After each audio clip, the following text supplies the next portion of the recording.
놀겠더라고 다. 그러니까 지금쯤이면 이제 벌어놓은 돈 가지고 네. 야 진우야 어디 저 우리 이번에 이태리 좀 갔다 오자 뭐 이래야 될 나이인데 생전 돈도 없고 시간도 없고 이게 기술을 못 배워가지고 취재한다고 이 얘기가 훨씬 더 나은 것 같아. 이게 뭐예요 진짜로. 아니 형님 그러니까 그때 뭘 하자고 하라고 나 참. 그러니까 이게 네. 배운 게 도둑질이라고. 기술을 배우라고 했을 때 빵이라도 굽는 기술을 배웠으면 이게 뭔지 정말 아침. 시청자 여러분 안녕하십니까. 조성식의 후입니다. 오늘 마포에서 주진우 기자를 모시고 진행을 하겠습니다. 주 기자 오랜만에 뵙습니다. 안녕하세요. 안녕하십니까. 네. 네. 주 기자가 요즘 이 나이도 이제 좀 들어갔는데도 참 취재 열심히 하려고 정말 고생 많아요. 네. 쫓겨나가. 할 줄 아는 게 그것밖에 없잖아요 지금. 기술을 잘못 배워가지고요. 아버지가. 사람이 그러니까 젊었을 때 네. 처음에 사회에 첫발 디딜 때 정말 뭘 하느냐, 뭘 배우냐가 중요한데. 그렇습니다. 이렇게 배운 게 뭐 취재하고 기사 쓰고 누구 괴롭히고 뭐 쫓아다니고 이런 거밖에 없다 보니까. 잘 되면요, 누구 구속됩니다. 잘 되면 구속되고요. 아니 그러니까 네, 저한테는 아무것도 없어요. 남는 게 없잖아. 네. 뭐 돈이 들어와야 우리가 뭐. 돈 많이 씁니다. 돈 많이 쓰고. 네, 좋은 기사를 쓸수록 돈 엄청 많이 씁니다. 그러니까 뭐 무슨 저 옛날에 MB 취재한다고 뭐 해외 나가서 돈 쓰고. 그때는 제가 책을 써가지고요. 책을 많이 좀 사주셔가지고 그래서 돈을 좀 벌. 그거 다 썼죠. 그때 책 많이 팔렸잖아. 나도 그 책 나까지 내가 몇 권을 사봤을 정도니까. 네네. 네. 근데 기자들은 안 읽더라고. 내가 주변에 보냈는데. 네.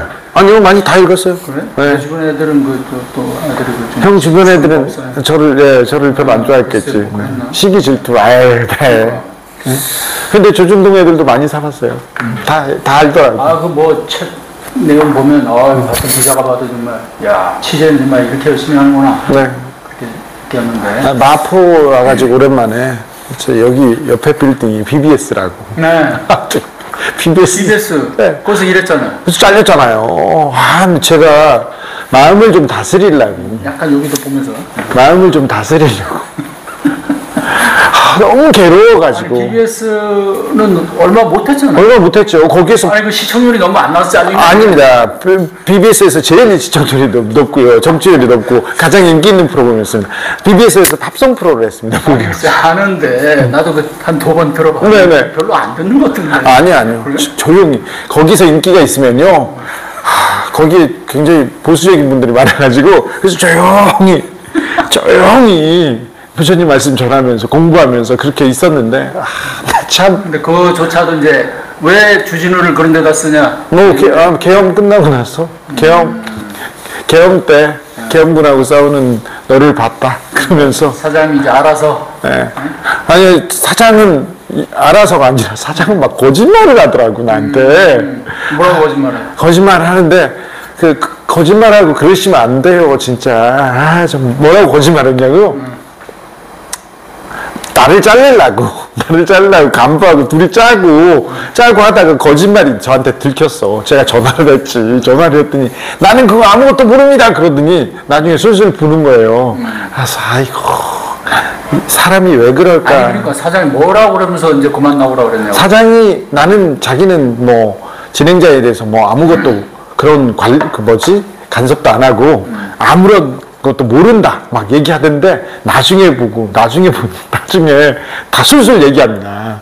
너 술 먹고 방송한 거 아니냐고. 그 국장이 제가 술 먹고 방송을 했다고 둘이서 짜고 자르자고 얘기했나 봐요. 그런데 제가 술을 안 먹잖아요. 그러니까 주진을 조금만 알면 그런 얘기 안 하죠. 네, 그러니까요. 제가 술도 안 먹고 그날 몸이 좀 안 좋았습니다. 그랬는데 과거 젊을 때는 좀 마셨지. 그때 그때 막 한잔 하고 막 어디 가서 노래 부르고 그런 시절이 있었지. 네, 또 그래. 왜 또 그래? 단람주장 많이. 우리는 그런 데 아니었어요. 네네. 회사 앞에서 그런데 말입니다. 그런데 회사 간부가 국장이라는 사람이 갑자기 나한테 와가지고 술 먹었어? 막 그러더라고. 안 먹었는데요. 저는 술 안 먹습니다. 그래가지고 근데 그 다음날 술 먹었다고 사장한테 얘기를 했대. 그게 참 말도 안 되는. 말도 안 되죠. 그런데 그 다음날 다시 와가지고 당신 술 먹었냐고. 그럼 자르겠다고 막 비슷한 얘기를 해가지고 저는 술을 안 먹습니다. 주변에 좀 얘기해보시고 물어보세요. 그랬더니 사실 그날 아팠습니다. 제가. 그래서 병원에 갔다 왔다 얘기를 했는데 한 보름, 한 3주 있다가 저한테 병원 진단서를 내라는 거예요. 술 먹지 않았다는 거 증거를 내라고. 안 내겠다고. 자, 근데 국장님 이거 사내 괴롭힙니다. 나한테 이렇게 얘기하는 거 사내 괴롭힙니다. 직원한테도 그러면 안 되는데 저 진행자다. 그러시면 안 돼요. 얘기했는데 사장하고 계속 쿵짝쿵짝 해서 자기네들이 그 거짓말하고 자르고 싶었던 거예요. 그런데 계엄 딱 터지고 나서 주진우 씨가 있어야 될 곳은 그곳이지 여기가 아닌 것 같습니다. 그만두라는 거예요. 제가 그랬는데 제가 이렇게 부처님 말씀 배우면서 불교 공부하면서 매우 뭐라고 해야 되나 안정을 찾고 굉장히 좀 내가 좋아한다 이거 하게 해달라 이렇게 제가 읍소를 했다고 읍소를 했는데 말도 안 돼요. 근데 저기 국장님 원래 이렇게 그만두라고 자를 때 한 달 말미는 주셔야 된다 이게 법적인.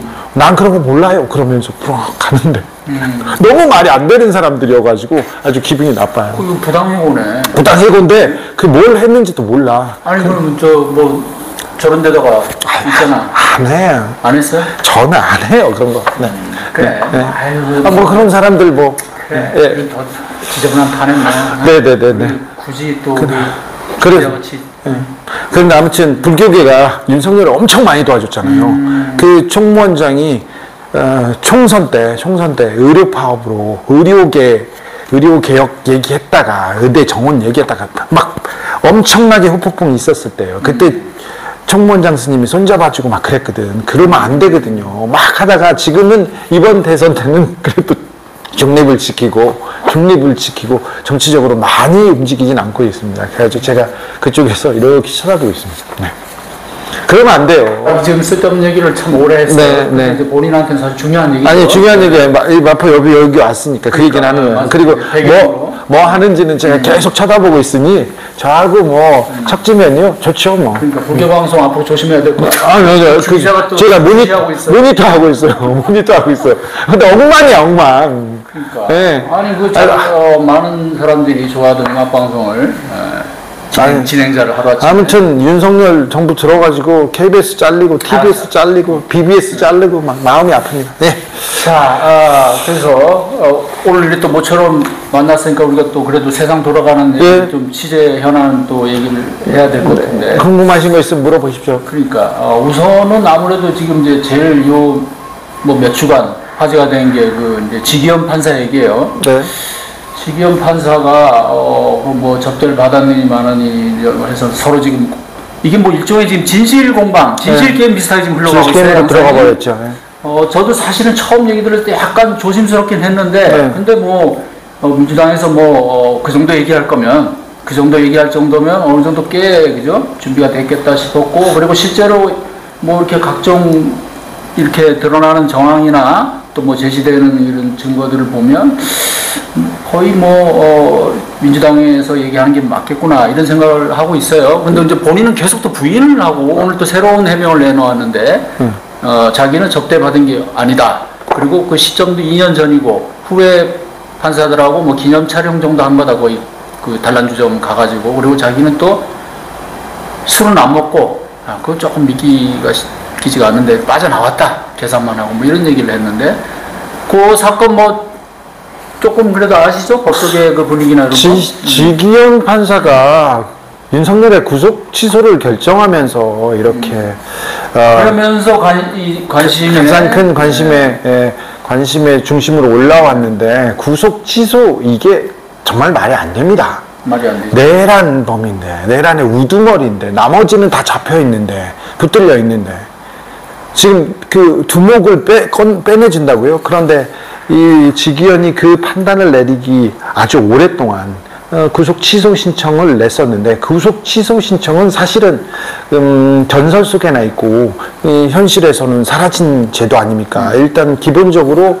구속이 부당했을 때는 구속 영장실질심사에서 한번 판단을 받고 구속 적부심이라는 걸 하지 않습니까? 근데 두 번 다 이거 구속이 정당하다는 판단이 났어요, 법원에서. 근데 그 판사들의 의견을 뒤집으려면 지기현 판사 혼자 하지 않았을 거예요. 제가 오랫동안 취재했을 때 지기현이 자기가 그 판단을 하지 않고 다른 사람한테 대법원장한테 물어봤다. 그리고 대법원장 말고 다른 사람까지 물어봤다. 그러면서 그때 제가 1월, 2월 그러니까 윤석열 구속 취소되기 전부터 조일의 양승태가 움직인다. 그래서 이재명 재판은 땡기고 그리고 내란 탄핵 심판은 미룬다. 이 얘기를 하면서 얘기를 들었어요. 그 얘기를 그리고 박주민 의원하고 하기 시작하다가 하고 1주, 2주 있다가 지기현이 윤석열을 풀어줍니다.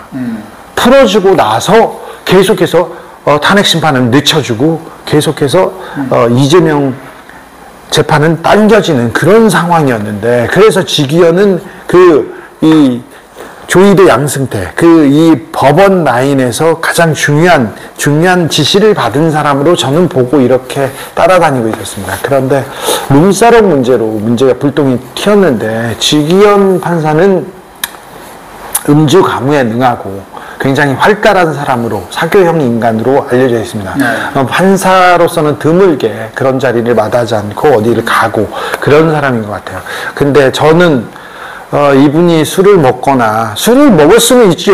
그리고 뭘 할 수도 있죠. 그런데 그 부분에 대해서 저도 쫓는데 제가 쫓는 것은 지금 그 사진에 나오는 그 장면은 아니었어요.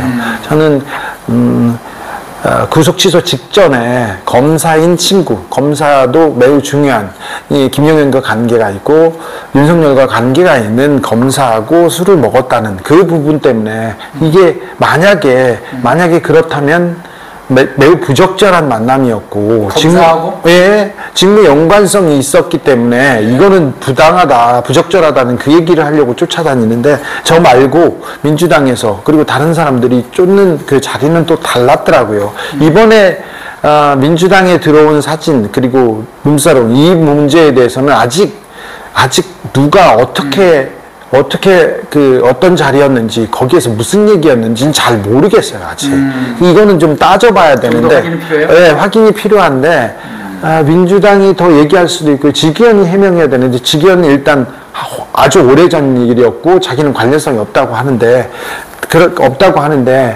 일단 기본적으로 지기현 판사가 재판에서 자기 얘기를, 자기 논리를 이렇게 얘기하면서 진실 공방으로 몰고 간 것은 순전히 지기현 탓이에요. 판사들은, 지금 국민들은 이 술자리의 의혹을 밝히라고 얘기하고 있고, 판사들은 자기 사법부에 대한 공격으로 알고 있어요. 근데 판사들이 왜 국민들이 화가 났는지에 대해서 좀 생각을 좀 더 했으면 좋겠고, 두 번째, 지기현 판사가 재판에서 이 술자리 얘기를 하면서 소맥 얘기를 하면서 이 그 논란을 키운 거에 대해서 매우 부적절하다고 비판하는 입장입니다. 자, 잠깐 정리를 하자면 애초 이 문제는 이제 지기현 판사 내란 우두머리를 그런 위법적으로 풀어줬던 지기현 판사의 도덕성 문제가 이제 불거졌죠. 그렇죠? 거기서 시작된 거예요. 그리고 이제 그게 진실 공방이 된 건데 이제 그 룸사롱에서 접대를 받았느냐 안 받았느냐는 아직 좀 더 확인이 필요하고 뭐 직무 관련자로 그 자리는 어떤 자리인지 좀 확인이 좀 필요합니다. 또 필요하고 또 그것이 더 나아가서 구속 취소 결정 또는 지금 내란 재판과 뭐 관련성이 있느냐 이거는 뭐 아직은 이 자리는 아닌 것 같고 저는 다른 술자리를 쫓고 있고요. 주 기자는 다른 관련성 있는 또 술자리를 쫓고 있다. 그럼 지금 문제가 되고 있는 민주당에서 제기했던 그 술자리는 어쨌든 이 재판과 직접적 관련 있는 건 아니고 아닌지는 이제 밝혀져야죠. 그것도 봐야 돼. 자, 그다음에 도덕성 문제는 일단 확실히 그거는 좀 불거지는 거고. 그렇습니다. 다만 이제 본인의 주장대로 이게 뭐 정말 가까운 후배들하고 뭐 한잔 한 거다 그냥 또는 뭐 본인은 지금 심지어 술도 안 마시고 자기는 자리를 떴다고 그러잖아요. 이 술자리에서 뭐 진실이 나오고 나면 아니 뭐 지금 뭐 여러 가지 얘기들이 사실 이번에 많이 나왔잖아요. 아니 그러니까 근데 전부 막 또 경쟁적으로 왜 이런 사건 터지면 또 막 뭐 하나 가지고 또 막 얘기하잖아요. 일단은 뭐. 저는 아무튼 지기현 판사가 공부는 잘했는지 몰라도 좀 아니, 술도 잘했대. 술. 네, 술도 잘했네. 노래도 잘하는데. 근데 좀 노래 잘하잖아. 아니 왜 또 싱어께서 왜 그래? 리드 싱어께서 밴드 싱어께서 예. 싱어 3명이 끝났어요. 목소리가 이제 갔어요. 예, 그런데 지기현 판사의 그 뭐라고 해야 되나 이 여론 공감 능력 같은 건 꽝인 것 같아요. 자기가 재판에서 이게 말을 하면서 이 논란을 키우고 있는데 저는 흐뭇하게 쳐다보고 있습니다. 그런데 아무튼 그동안 감시받지 않던 사법부, 사법 권력이 이 대선에 전면에 나서면서 우리가 사법개혁도 늦추면 안 된다는 큰 교훈을 주고 있습니다. 지기현 판사가 몸소. 그래서 그 부분에 대해서는 감사하게 쳐다보고 있습니다. 지기현 판사가 이제 구속 취소 결정을 한 이후에 형사소송법을 사실 어겨가면서까지 네. 새로운 해석을 내놓으면서 이거는 있을 수 없는 일이에요. 자, 뭐 어쨌든 아주 진짜 좋게 말해서 아주 창의적인 해석을 한 건데 뭐 정말 미쳤어요. 그러니까 말이 안 되는 네, 거잖아요. 네. 자, 그런 이유로 이제 크게 두 가지 각도에서 의혹이 제기가 된 것 같아요. 저도 이렇게 쭉 좀 뭐 들어보니까 첫 번째는 지금 아까 주 기자가 말한 대로 이게 어떤 그 거대한 짜여진 각본 속에서 저기 대법원 지휘부하고 다 연계가 돼서 내란 우두머리를 풀어주는데 지기현이 이제 그 일종의 그 중요한 역할을 했죠. 네, 중요한 앞장은 거예요. 도장을 찍었어. 네. 근데 그렇지 않을 수가 없어요. 이 판단을 하면요, 위에서 다 검사 받지요. 그러니까 자, 그게 있었고 그래서 이제 그런 차원이다. 네. 대법원의 어떤 그런 그 내란 세력과 연계된 아주 그런 분위기 있잖아요. 거기 그런 차원에서 지기현이 그런 역할을 했다. 또 하나는 이거는 이제 다 뭐 유튜브 이런 데서 주로 또 많이 얘기가 되던데 민주당에서도 그런 얘기를 한 것 같아요. 지기현이 이제 약점을 잡혔다. 사실 이 술자리 사건이 그래서 더 불거진 거잖아요. 이런 룸사롱 접대로 인해서 먼저 국민의힘에서 그걸 포착을 하고 수사기관에 그게 포착이 됐고 그걸로 인해서 지기현이 약점이 잡혀서 윤석열을 풀어줄 수밖에 없었다. 이런 또 그런 시각이 또 있더라고요. 그게 두 가지인 것도 오는 게 맞는 것도 아니면 두 가지가 다 결합이 됐나? 전 두 번째는 잘 모르겠습니다. 두 번째 얘기를 또 많이 하더라고 사람들이. 아니 그렇게 얘기하면 재밌죠. 재면이 있는데 아니 뭐 지금 어떻게 인과관계는 나도 모르겠어요. 그러니까 저는 잘 모르겠어요. 저는 잘 모르겠어요. 그러니까. 네. 저는 아무튼 거대한 보수 법적 카르텔이 움직였고 지기현이 중요한 역할을 했다. 지기현이 그 형사 25부가 중요한 자리 아닙니까? 중요한 자리입니까? 그래서 그 자리로 갔고 중요한 역할을 수행했다고 저는 보고 가고 있습니다. 무슨 약점이 잡혔는지는 잘 모르겠습니다. 제가 아직까지 거기서 뭘 증거나 단서를 이렇게 가지고 있진 않습니다. 네. 아니 뭐 결국 그거겠죠. 뭐 지금 얘기되는 이제 그런 접대 직무 관련자로부터 접대를 받고 이런 것들이 뭐 여러 번 있었다. 그럴 수도 있죠. 것들이 포착이 됐다. 그럴 수도 있는데, 그럴 수도 있는데 어떤 내용인지 알고는 싶네요. 궁금하긴 해요. 네, 알고는 싶네요. 아니 저도 그래서 그 아는 이제 법원 부장판사 출신 뭐 변호사한테도 좀 물어봤는데 이런 얘기들이 도는데 자기도 그런 얘기를 들었다고. 네, 서초동에 많아요. 서초동에 많아요. 네. 정말 그런 경우는 정말 자기도 믿고 싶지도 않고 거의 그런 사례는 없을 것. 아무리 적어도 판사가 약점을 잡혀서 이런 큰 재판의 그런 결정을 그럼 그거는 어떻게 보면 대법원 지휘부하고 또 상관없이 본인이 결정했을 가능성이 오히려 큰 거 아니에요? 그렇게 그 시나리오가 맞으면 그런 거 아니에요? 잘 모르겠습니다. 상식의 눈으로 지금 이 상황을 보는 것 자체가 지금 위험할 그런 지역입니다. 그러니까 지기현 판사의 구속 취소 결정도 아까 주 기자도 얘기를 했지만 미쳤다. 응? 미친 결정이죠. 그러니까 우리가 그 관점에서 보면 정말 어떠한 또 그런 사정이 있는지 어떤 말 못할 또 그런 본인의 어떤 뭐 약점이 있는지 진짜 또 다른 또 뭐 사법부의 어떤 또 흑막이 있는지 아직은 더 드러나야 될 부분이 있지 않나. 네. 근데 선배님이나 저나 기자 출신이잖아요. 그럼 여기서 그치지 말고 음모론을 하나 들고 와서 해부를 하고 막 이럴 수도 있다고 해야 이게 그래야 되는데 그게 좀 안 돼요 우리는. 안 됩니다. 뭐 그러니까 그 조금 사실은 취재가 좀 안 되면 함부로 또 얘기를 안 하잖아요. 취재를 해서도 더 많이 안 하거든요. 제가 계엄이 딱 터졌을 때 버거보살 나왔잖아요. 버거보살이 김건희하고 잘 안다는 거예요. 원래 연결이 돼. 대선 전부터 윤석열하고 연결이 돼 있다는 거야. 윤석열, 김건희하고. 버거보살? 노상원이요. 아, 노상원. 노상원이. 그래서 그 얘기를 제가 안산에다 듣고, 안산 무당들 있잖아요. 특별히 작두 타는 사람들. 그 유명한 사람들이 몇 명 있어요. 그래가지고 이렇게 좀 물어봤어. 그래, 내가 모르면 안산 바닥에 그런 사람 없어 이렇게 얘기하는데 나는 모르겠네 얘기하더라고. 진짜 몇 명 찾아갔는데 근데 어떤 사람이 얘기해 줬어요. 대선 전부터 김건희와 노상원이 알고 지냈다. 그리고 윤석열과 알고 지냈다. 그리고 건진하고도 관계가 있다는 얘기를 했는데 제가 지금 쫓아다니고 있는데 그 추가 취재는 안 돼서 가만히 있었는데 버거보살 노상원하고 윤석열은 대선 직전에 만나서 그 선거에 대해서도 모의하고 선거 캠페인에 대해서도 얘기했다는 건 거기까지 나왔어요. 네.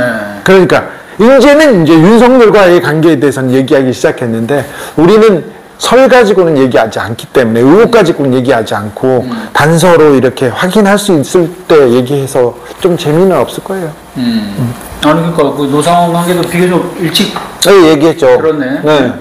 그렇죠.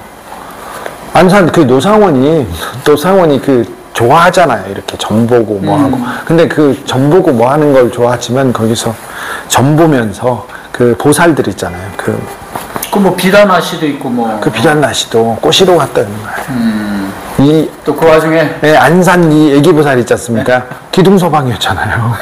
노상원이? 기둥서방이었죠. 차고 들어갔어요. 원래는 다른 남자가 있었어. 다른 기둥이. 그랬었는데. 이거 지금 뭐 이렇게 방송에서 해도 되는? 여기까지는 되죠. 여기까지 취재가 된. 원래는 또 다른 사람이 있었는데 이 사람하고 관계를 이어가다가 이제 밀어내고 그 자리를 차지했죠. 그래서 거기에서 이제 총무를 주로 보시면서 가끔 이렇게 점도 봐주고 주로 큰 역할은 대기실에서 손님들이 오잖아요. 그럼 맞이하고 그럼 무슨 문제인가 먼저 파악해가지고 이렇게 보내는 정보하셨잖아요. 그래서 거기서 점집에서도 정보를 하셨더라고요. 네, 이런 사람이었어요. 이러면서 여기 이 분을 보고 그 다음에 군산도 비슷한 네, M&A. 네. 비단아 씨도 뭔가 좀 작업의 의도도 있었다. 네, 안산에서는 다 그래요. 안산 점쟁이들은 다 그렇게 얘기해요. 비단아 씨는 한번 만나봤어요? 아니요. 저는 나 그 연락을 좀 해서 나 좀 만나자. 네. 조성실 후기 한번 좀 나오자니까. 너 바쁘대. 안 오더라고. 네, 바빠. 지금요. 손님이 줄 섰죠. 네, 대통령 마케팅을 했잖아요. 그래가지고 너무 바쁘대요. 그러니까 뭐 저 국감장이 아니고 그때 청문회장까지 나왔으니까 완전히 온 국민의 네. 스타가 됐어요. 그래가지고 제가 그분은 군산, 개정 그 동네 사람이거든요. 그래가지고 그 동네 깡패들한테 쫙 해가지고 데려와라 내가 이렇게 했는데 알겠다고 했거든요. 그런데 자기가 청문회 나온다고 해서 알겠다. 그래서 안 만났어요. 아니 군산은 요새 누가 잡고 있어요? 누가 잡고 있어? 다 어른들 이제 힘 빠져가지고 나도 내가 알던 이제 조폭들은 다 거의 뭐 은퇴하거나 뭐 네. 심지어 돌아가시기도 하고 요즘 판도는 잘 모르겠네. 그쪽도 세 군산 그쪽. 원래 세죠. 군산, 익산 네. 그쪽들 아주 세죠. 원래 그쪽에 전통적으로 배차장파 네. 아주 군산, 익산한테 전주 쪽 사람들이 엄청 밀렸잖아요. 그래서 계속 밀리고 그래서 본류로 진출을 못하고 저 뒤에서 오락실 하거나 저 뒤에서 보도 이런 거 했었어요. 근데 그러다가 돈 많이 번 애들이 M&A에 많이 번 애들이 S그룹 그리고 그 다음에 거기서 많이 벌어가지고 코인 그래가지고 지금 우리나라에서 가장 큰 코인 회사 네, 하고 있는. 그래서 전주 걔네들이 요새는 훨씬 더 잘 나갑니다. 그래요? 네, 코인으로. 네. 금방 쌍 얘기를 했는데, 쌍자가 들어간 그건 아니다 이거지. 아닌 거 아니에요. 그만 얘기해. 우리 깡패 얘기하면 지금, 그걸 한 3시간 해야 됩니다. 네, 지금. 쌍자 들어가, 쌍태기파라고 옛날에 미아리 있었는데. 김상택 형이. 네. 지금 어디로 갔는데. 하나. 네. 그 세계도 정말 재밌어요. 청년이 까불이. 네. 윤모 씨. 네. 자, 그러면 지기현 판사, 이 조금, 또 뭐가 더 밝혀질지 조금 더 좀 지켜보고요. 그리고 저는 좀 걱정스러운 게, 이제 정치 권력이 넘어가지 않습니까? 그러면 이 정치 권력과 사법 권력이 계속 사사건건 부딪히게 될 가능성이 높아서 지금 판사들 보셨어요? 분위기가 안 좋습니다. 매우 안 좋습니다. 뭐 성토하는 분위기가. 예, 지금 오히려 민주당과 국민을 오히려 성토하는 분위기예요. 그리고 가지고 대법원장에 대한 공격, 그리고 지기현에 대한 공격, 이거는 사법부를 침해하고 있다. 그래서 입법 권력이 사법 권력을 침해하고 있고, 국민을 통해서, 그리고 또 우리 같은 언론인을 통해서 자기네들을 공격하고 있다. 이렇게 지금 방어 기제가 작동하고 있다. 이런 얘기를 하는데, 그렇지는 않은데 좀 판사들이 이 상황을 정확하게 좀 읽고 국민의 뜻이 뭔지 좀 헤아려야 되는데, 본인들이 선거판에 뛰어들어가지고 이 선거를 그냥 흔들려고 했지 않습니까? 그 상황에 대해서는 화를 내면 안 되고 자기네들이 잘못했다고 반성하고 성찰해야 되는데 지금 상황이 그렇지 않습니다. 그래서 차기 정부의 첫 번째 과제가 이 사법개혁이 될 것 같아요. 근데 검찰개혁보다 사법부 개혁? 사법개혁도 매우 중요합니다. 검찰개혁은 일단 내란 특검을 통해서 검찰이 내란에 얼마나 깊숙이 관여했는지, 특별히 박성재, 김주현 뭘 했는지에 대해서 먼저 밝혀가지고 하나하나, 그리고 그동안 있었던 말도 안 되는 수사들, 왜 이 수사는 열심히 하고 다른 수사는 봐줬는지에 대해서 특검이 반드시 필요할 것 같아요. 이 특검이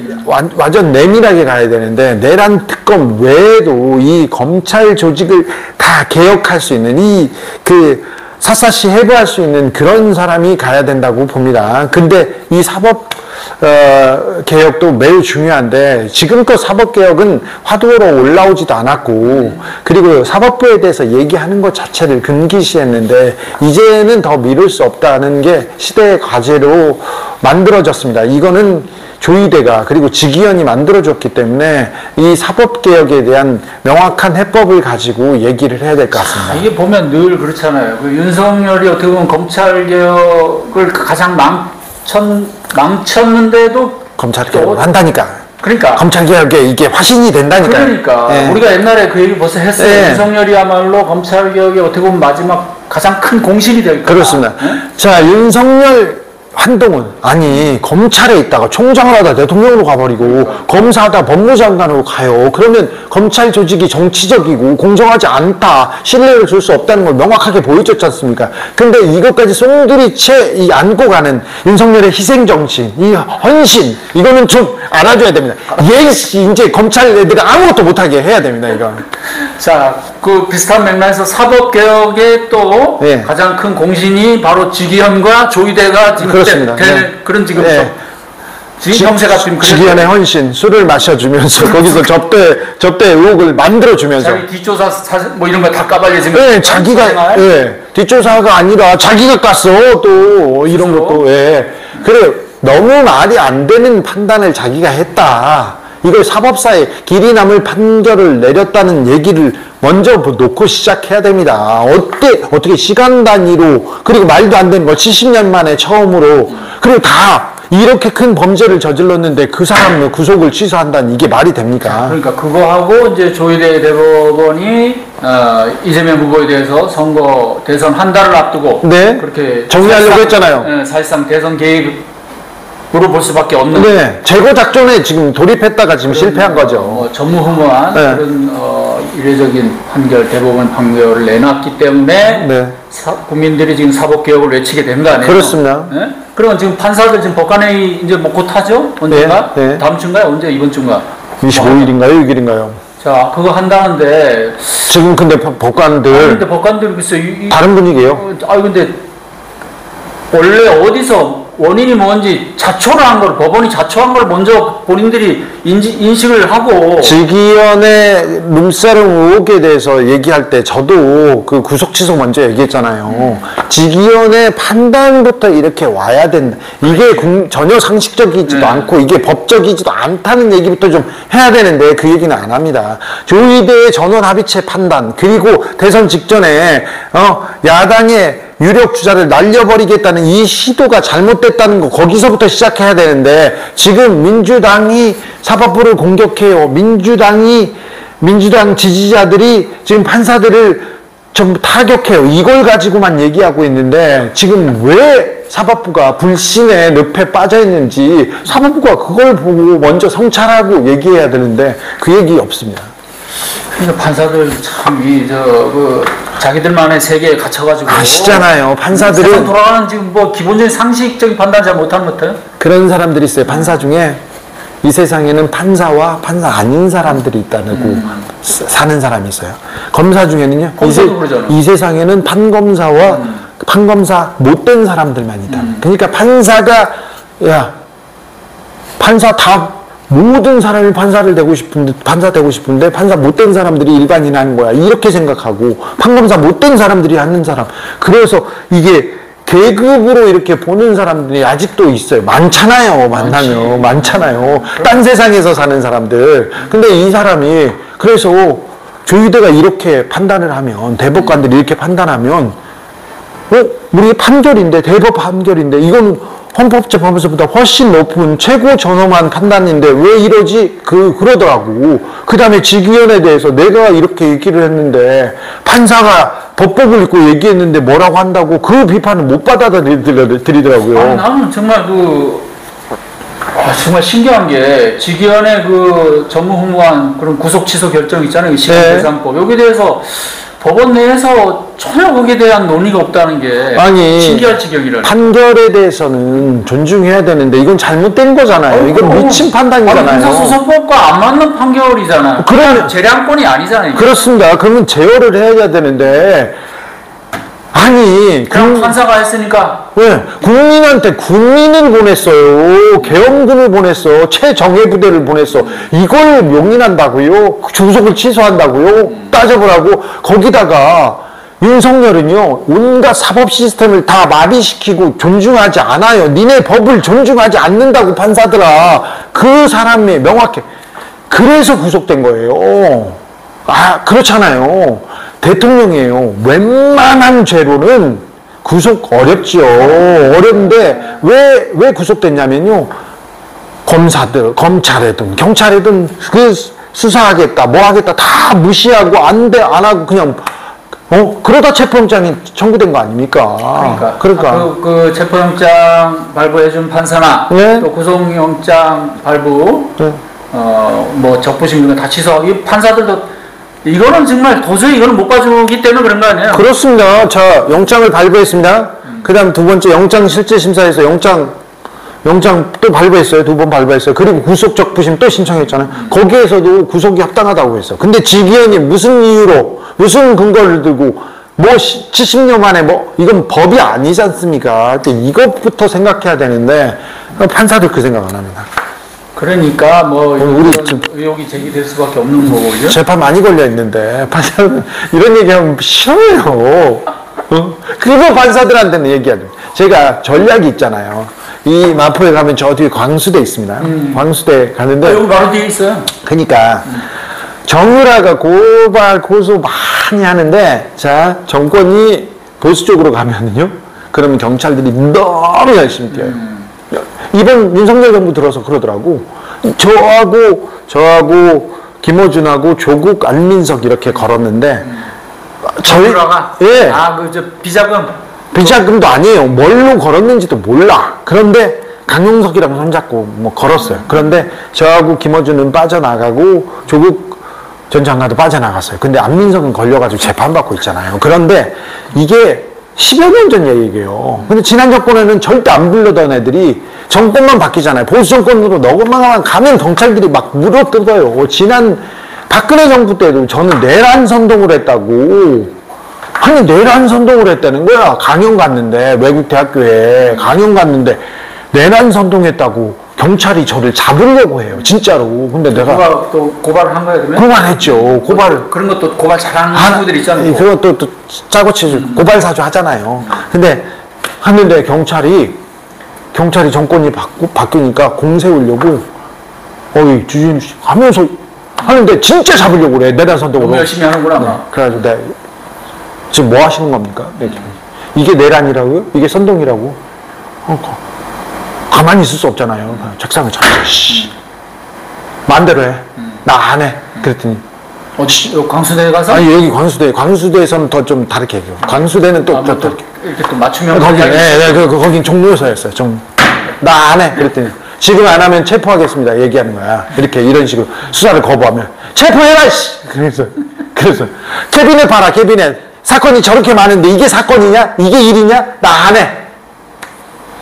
이런 씨 하면서 팍! 차고.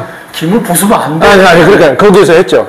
했더니, 뻥치죠. 뻥치는데, 소리 지르고, 에이씨, 안 해. 왔죠. 그랬더니, 얘가 기소한다고 올렸더라고. 검사가, 왜 그러셨어요? 저한테 그냥, 나 안 가. 나 안 해. 기소해. 이렇게 했더니, 검사가 무혐의, 종결, 이렇게 하더라고요. 근데, 마찬가지예요. 이 정권이 보수로, 알잖아요. 검사는 양식이 있네, 그래도. 너무 말도 안 되니까. 검사도 잡으려고 막 하잖아요. 검찰도 이게 네. 걱정되는 게 못 믿어, 이거. 네. 지금 검사들 우리가 잡겠다고 검찰령 얘기하는데, 사실은 경찰도 정말 우리가 끊임없이 견제해야 되고, 그러니까요. 견제해야 돼. 그럼요. 자. 경찰이 더 취약해, 어떻게 보면 권력에. 내란 딱 터지자마자 서울 경찰청장으로 내란범을 갖다 놨잖아요. 그게 지금 경찰의 지금 경찰의 지금 본질이에요. 국수본 수사본부장 없는데 안 보내고 있잖아요. 그거 안 하고 있지 않습니까? 지금 중요한 요직에 있는 사람들, 중요한 자리에 있는 사람들 다 지금 내란 부역자들입니다. 그 어디나 그래요. 지금 KBS에 화면에 나오는 사람들 있잖아요. 이런데, 이런 방송국에 나오는 사람들 있잖아요. 그런 사람들 다 정말 나쁜 사람들 많습니다. KBS도 뭐 항의 들어오는 거 아니에요? 누구요? 아니요. 다 잘못됐죠. 저는 출연정지야. 왜 그런지는 몰라. 출연금지예요. 저 KBS 라디오 역사상 가장 높은 시청률과 가장 인기 잘 되는 프로그램을 했는데. 아니, KBS 기자 라이브. 네. 그거 잘 되면 알아요. 그거 잘 됐죠. 온 국민이 알지. 네네. KBS는 잘 되는지 솔직히 아직도 잘 모르겠어. 이거는 우리 마지막으로. 네. 명태균. 네. 명태균 얘기 좀 해봅시다. 명태균 요즘은 통화 좀 했어요? 어때요? 명태균 아파가지고 다리 아파가지고 수술했다가 수술했어요? 네, 오늘 퇴원했어요. 오늘 퇴원했습니다. 무릎이 많이 안 좋았잖아요. 네, 무릎이 많이 안 좋죠. 무릎이 많이 안 좋은 사람인데 그렇게 서울을 왔다 갔다 하면서. 자, 명태균이 어쨌든 명태균 게이트가 윤석열의 비상계엄의 막판에 일종의 트리거 역할을 했다. 어느 정도는. 네. 물론 뭐 전적이진 않지만. 했지, 비상계엄. 전적이진 않지만. 근데 하여간 뭐 하나의 자극은 됐다. 그지? 네. 그건 맞아요. 12월 2일 날 명태균의 변호사, 남상권 변호사가 그런 얘기를 하죠. 이 황금폰에 이 윤석열의 실체를 밝혀줄 내용이 있다. 이 황금폰을 검찰은 못 믿겠다. 특검으로 가자. 그러면서 차라리 이 황금폰을 국민에게, 언론에게, 차라리 민주당에게 주겠다. 검찰한테는 못 준다. 이 얘기를 하고 12월 3일 날 계엄이 터졌죠. 그러니까. 네. 그 남상권 변호사 훌륭한 사람입니다. 그 얘기는. 네. 그래서 본인은 자기네가 그 거사를 촉발시켰다 이렇게 믿고 있더라고. 아, 그래요? 뭐 약간 근거도 없진 않고. 네, 근데 그거는요. 네. 명태균 몰랐고요. 남상권 변호사. 그래? 얘기를 그렇게 하셔가지고. 훌륭하신 분이에요. 명태균 본인은 몰랐고. 몰랐어요, 그날은. 자, 그래서 어쨌든 지금 오세훈이 그 덕분에 주저앉았던 거 같고. 그거 맞습니다. 그죠? 맞죠? 홍준표는 뭐 타격을 입었죠. 입었는데 본인은 뭐 거기에 전혀 영향이 없는 것처럼 끝까지 행동을 했어요. 그렇다면 영향 받았죠. 아니 어쨌든 뭐 경선까지 치렀는데 안 된 거니까. 안 됐죠. 근데 경선 때 계속해서 명태균 게이트라는 업고 다녔죠. 네. 그 타격을 좀 받았다. 그렇죠. 네? 네. 그럼으로써 보수 1, 2번 후보가 막막하게 됩니다. 명태균 씨가 정말 큰. 아유, 네. 저는 명태균 박사님 이렇게 하면서 좀 이렇게. 예. 자, 그 다음에 뭐 윤석열, 김건희 부부에 대해서는 사실 큰 타격을 줬고. 줬죠. 예, 지금 이창수가 그만뒀잖아요. 이창수 서울중앙지검장하고 4차장이 사표를 냈지 않습니까? 사표를 낸 가장 결정적인 이유가 탄핵 끝나고 돌아와서 사표를 하고 싶은데 보세요. 윤석열이 예쁘다 해가지고 서울중앙지검장에 박았어. 제일 중요한 자리잖아. 그리고 윤석열과 김건희 각 각종 의혹을, 특별히 김건희 각종 의혹을 서울중앙지검장이 하잖아요. 그럼 자기 신분이 그 자리에 있어야 되겠지. 근데 못 버티는 이유가 뭐냐면은 저기 김건희한테 2번 소환장을 보냈어요. 2번 응하지 않으면 3번째는 이제 체포영장이에요. 체포해야 돼. 아, 근데 차마 그거까지는 할 수가 없다. 그렇죠. 아, 그래서 그만둔 거예요. 이거 그럴듯한 해석. 네네네. 많은 이유 중에 그게 가장 커요. 그리고 이제는 더 봐줄 수가 없어. 그러니까 지금 분위기가 지금. 예, 그 서울중앙지검장은 자 김건희 도이치모터스 주가 조작 그리고 디올백 이걸 무혐의 해준 사람이에요. 근데 이게 다시 굴러가고 있고 그리고 중요한 것은 명태균의 게이트 그 명태균의 공천 개입 김건희하고 윤석열 공천 개입한 증거가 나왔잖아요. 스모킹 건이 나왔지 않습니까? 제가 공개한 거. 그거는 불러다가 이제 조사를 해야 되는데, 이제 명확한 증거가 있어요. 그런데 김건희나 윤석열처럼 중요한 사람은 마지막에 부르잖아요. 자, 부른다는 것은 신병을 확보한다는 거예요. 이제 오면요, 못 돌아갈 수도 있어. 그렇잖아요. 또 와라, 이럴 수도 없잖아요. 이게 예의이기도 해요. 그렇습니다. 근데 지금 김건희한테 2번 소환장 보냈잖아요. 보냈어. 2번까지 거부하고 다음번에는 갈게 말게 하고 있잖아요. 그 다음에는 부르면. 그러니까 거기까지는 이제 더 못한다. 네, 못한다. 네? 해가지고 벗었어요. 대선 직전에 그만둔다 지 않습니까? 사표 수리해가지고. 이게 다 자기네들이 머리를 쓰고 그래. 그때까지만 해라 이렇게. 또 한편에서는 뭐 이제 정권 바뀌면 네. 어차피 또 뭐 그것도 있죠. 그죠? 감찰 받고 뭐 문제 받을 문제의 소지가 있으니까 지금 하면 사직도 마음대로 못할 수도 있다. 징계 대상이 되고 이러면. 네. 나가서 지금 돈 벌으려고 또.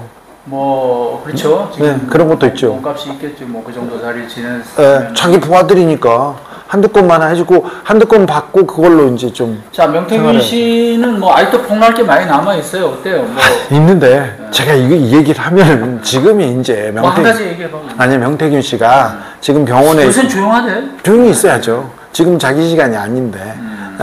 명태균이 조용한 건 아닙니다. 이준석에 대해서 잘 알고 있는데 이준석은 근데 이준석 뭐 전혀 개의치 않는 것 같은데. 그렇죠. 근데 이준석은 단일화에 목을 맬 수밖에 없는 그 상황을 얘기하면서 단일화에 나설 것이라고 명태균 씨는 얘기하고 있는데요. 박사가. 네. 저 이준석이 높은 자리에 가면 명태균이 또 할 얘기가 더 많겠죠. 많죠. 많아. 김문수는 없어. 많아요. 이준석은 어떻게 할 건지 창피해 죽겠어. 아니, 그러니까 이준석 이 명태균 박사한테 엄청 의존한 것처럼 보이던데. 아니 지금 사실 이준석이한테 명태균이 없으니까 지금 지지율이 그만큼이지. 튀는 여론조사가 몇 개 나왔다고 생각해봐요. 그럼 대선판을 흔들었겠지. 명태균이 내가 있었으면 이렇게 생각하겠죠. 그런데